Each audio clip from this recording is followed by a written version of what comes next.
টাকা এমন একটা শব্দ যা শুনলে মরা মানুষেরও চোখ বড় বড় হয়ে যায়। আর যদি শোনা যায় শুয়ে বসে টাকা কামানোর কোনো রাস্তা আছে, তাহলে তো কথাই নেই।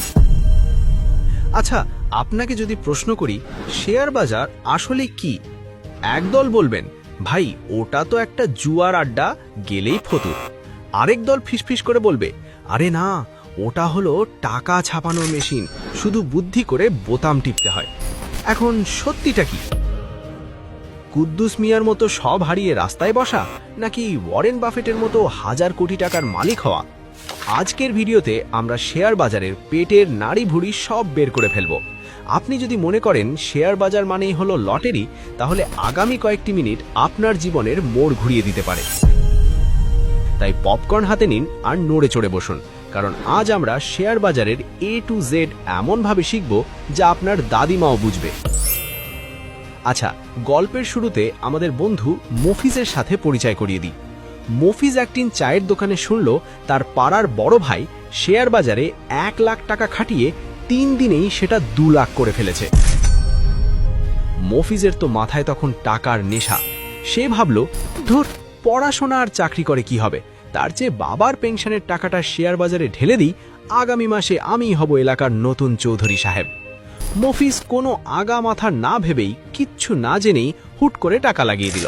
ফলাফল, 2 সপ্তাহ পর মফিজের 1 লাখ টাকা হয়ে গেল 30,000। এখন মফিজ বলে শেয়ার বাজার ভুয়া, শেয়ার বাজার জুয়া। এখন আপনার কাছে আমার প্রশ্ন, মফিজ কি বিনিয়োগ করেছিল নাকি জুয়া খেলেছিল? উত্তরটা ঝটপট কমেন্টে জানান তো। আসলে শেয়ার বাজার কোনো জুয়ার বোর্ড না, আবার আলাদিনের চেরাগনা। এটা একটা পিওর বিজনেস। চলুন একদম গোড়া থেকে বুঝি শেয়ার বাজার জিনিসটা আসলে কিভাবে কাজ করে। ধরুন মফিজ ঠিক করলো সে একটা স্পেশাল চায়ের দোকান দেবে। তার পকেটে আছে 10,000 টাকা, কিন্তু দোকান দিতে লাগবে 1 লাখ টাকা। মফিজ তখন তার 9 জন বন্ধুকে বলল, দোস্ত, তোরা আমাকে 10,000 করে টাকা দে, তাহলে আমরা মোট 10 জন মিলে দোকানটা শুরু করতে পারবো। বন্ধুরা রাজি হলো। এখানে মফিজ কিন্তু একা মালিক না, ওই 10 জন বন্ধু দোকানের মালিক। মোট 1 লাখ টাকাকে যদি আমরা ছোট ছোট 10টা ভাগে ভাগ করি, তাহলে এক একটা ভাগেরই নাম হলো শেয়ার। বছর শেষে দোকান থেকে যদি 50,000 টাকা লাভ হয়, তাহলে মফিজ একা সেই টাকা নেবে না, 10 জন বন্ধু সমানভাবে 5,000 করে ভাগ করে নেবে। এটাই শেয়ার বাজারের একদম বেসিক কনসেপ্ট। আপনি টাকা দিয়ে কোনো কোম্পানির মালিকানার একটা ছোট্ট অংশ কিনছেন। এখন প্রশ্ন হলো, বড় বড় কোম্পানিগুলো শেয়ার বাজারে আসে কেন? ধরুন মফিজের চায়ের দোকান খুব হিট হয়ে গেল। এখন সে চায় ঢাকায় একটা বিশাল চায়ের ফ্যাক্টরি বানাতে, কিন্তু ফ্যাক্টরি বানাতে লাগবে 10 কোটি টাকা। মফিজের কাছে এত টাকা নেই, ব্যাংকও এত লোন দেবে না। তখন মফিজ ঠিক করলো সে পাবলিকের কাছে হাত পাতবে। সে বলল, ভাই সব, আমার কোম্পানিতে টাকা লাগান, আমি আপনাদের মালিকানা দেব। কোম্পানি যখন প্রথমবারের মতো সাধারণ মানুষের কাছে শেয়ার বিক্রি করার জন্য বাজারে আসে, সেটাকে বলে IPO বা ইনিশিয়াল পাবলিক অফারিং। এটাকে প্রাইমারি মার্কেট বলে।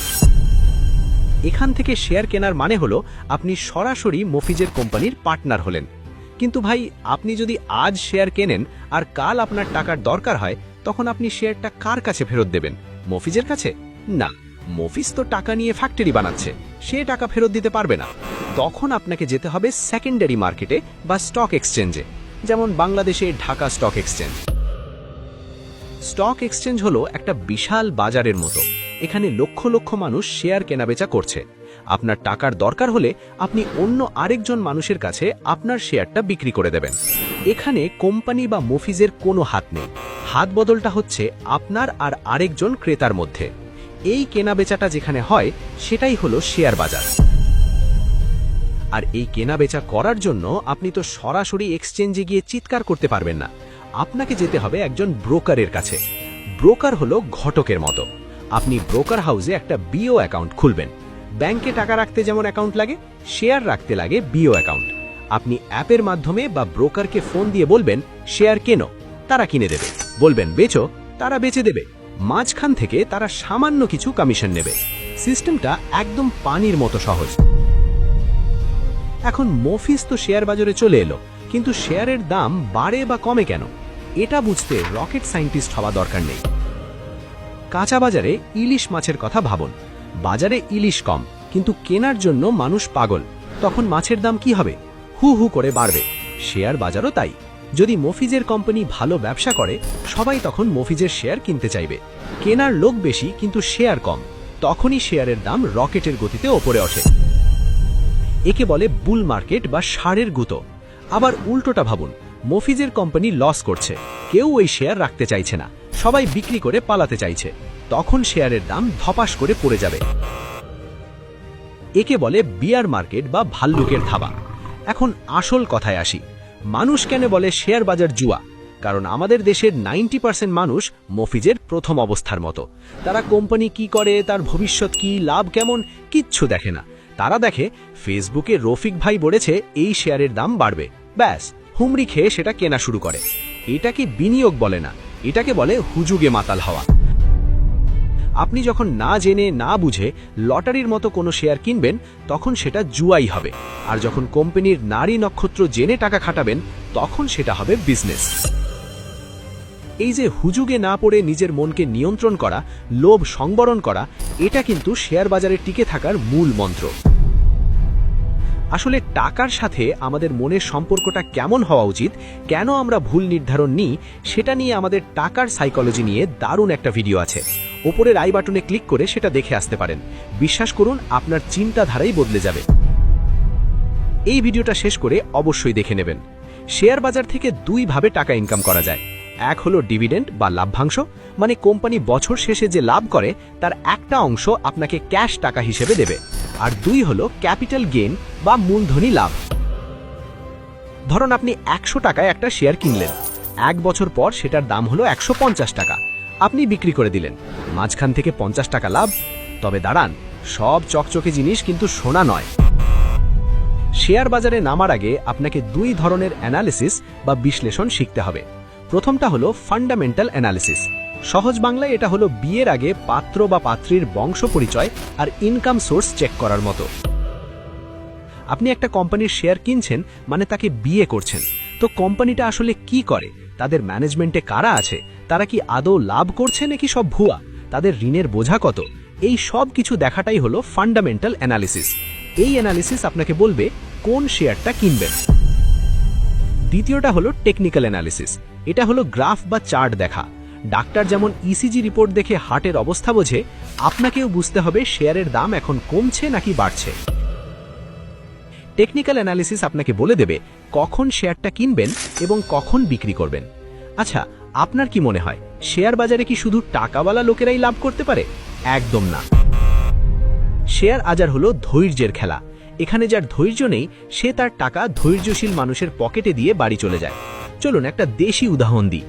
আপনি যদি আজ একটা আম গাছ লাগান, আপনি কি কালই আম পাবেন? না, আপনাকে পানি দিতে হবে, সার দিতে হবে, অপেক্ষা করতে হবে। 3-4 বছর পর যখন আম ধরবে, তখন প্রতি বছর আপনি আম খেতেই থাকবেন। শেয়ার বাজারও ঠিক তাই। ভালো একটা কোম্পানিতে টাকা লাগিয়ে আপনাকে সময় দিতে হবে। কম্পাউন্ডিং ইন্টারেস্টের জাদুতে এই টাকাই একদিন পাহাড় সমান হয়ে যাবে। তবে সাবধান, কিছু ফাঁদ আছে। বাজারে কিছু গ্যাম্বলার বা কারসাজি চক্র থাকে, যারা কোনো কারণ ছাড়াই একটা পচা কোম্পানির শেয়ারের দাম বাড়িয়ে দেয়। আর সাধারণ মানুষ ভাবে, ওরে বাবা, এই শেয়ার তো আকাশে উড়ছে, এক্ষুনি কিনে ফেলি। যেই আপনি কিনলেন, অমনি সেই চক্র তাদের শেয়ার বিক্রি করে বেরিয়ে গেল, আর আপনি লাল বাতি জ্বালালেন। একেই বলে পাম্প অ্যান্ড ডাম্প স্কিম। তাই ভাই ও বোনেরা, কারো কথায় কান দেবেন না। নিজের টাকা, তাই সিদ্ধান্ত নিজের হতে হবে। টিপস বা গুজব শুনে বিনিয়োগ করা আর চোখ বন্ধ করে হাইওয়ে পার হওয়া একই কথা, অ্যাক্সিডেন্ট হবেই। এখন আপনি হয়তো ভাবছেন, ভাই এত কিছু শিখব কিভাবে, আমার তো কমার্সের ব্যাকগ্রাউন্ড না। ভয়ের কিছু নেই, আজকাল ইউটিউব, গুগল মামা আছে। আর শুরুতেই লাখ টাকা নিয়ে নামার দরকার নেই। আপনি চাইলে সামান্য 5-10 হাজার টাকা দিয়েও শেখা শুরু করতে পারেন। এটাকে টিউশন ফি হিসেবে ধরুন। আরেকটা গোল্ডেন রুল শিখিয়ে দিই, কখনো সব ডিম এক ঝুড়িতে রাখবেন না। মানে সব টাকা এক কোম্পানিতে লাগাবেন না। টাকা ভাগ করে ভিন্ন ভিন্ন সেক্টরে লাগান। ব্যাংকে কিছু, ওষুধ কোম্পানিতে কিছু, আবার সিমেন্ট কোম্পানিতে কিছু। এতে করে একদিকে লস হলেও অন্য দিক দিয়ে লাভ হয়ে ব্যালেন্স হয়ে যাবে। একে বলে পোর্টফোলিও ডাইভার্সিফিকেশন। ভিডিওর এই পর্যায়ে আপনাদের কাছে একটা প্রশ্ন, আপনার হাতে যদি এখন 1 লাখ টাকা থাকে, আপনি কি সেটা দিয়ে আইফোন কিনবেন নাকি শেয়ার বাজারে ভালো কোনো কোম্পানিতে ইনভেস্ট করবেন? বুদ্ধিমানরা উত্তরটা কমেন্টে দিয়ে দিন। শেয়ার বাজারকে যারা জুয়া বলে তারা আসলে অলস। তারা শিখতে চায় না, পরিশ্রম করতে চায় না, শুধু রাতারাতি বড়লোক হতে চায়। আর যারা এটাকে টাকা ছাপানোর মেশিন ভাবে, তারা জানে যে এই মেশিনের তেল হলো জ্ঞান আর ধৈর্য। বাংলাদেশের শেয়ার বাজারের ভবিষ্যৎ কিন্তু অনেক উজ্জ্বল। আমাদের অর্থনীতি বড় হচ্ছে, সঠিক নিয়ম মেনে বিনিয়োগ করলে এখান থেকে যা রিটার্ন পাওয়া সম্ভব তা ব্যাংকের ফিক্সড ডিপোজিট বা জমি কিনেও পাওয়া কঠিন। তবে শর্ত একটাই, লোভ করা যাবে না। মনে রাখবেন, অতি লোভে তাঁতি নষ্ট, আর অতি লোভে বিনিয়োগকারীও নষ্ট। তো সারমর্ম কি? 1. শেয়ার বাজার জুয়া নয় যদি আপনি জেনে বুঝে নামেন। 2. কারো টিপস বা গুজবে কান দেবেন না। 3. ফান্ডামেন্টাল আর টেকনিক্যাল অ্যানালিসিসের বেসিক শিখুন। 4. লম্বা সময়ের জন্য বিনিয়োগ করার মানসিকতা রাখুন। 5. সব টাকা এক জায়গায় ঢালবেন না।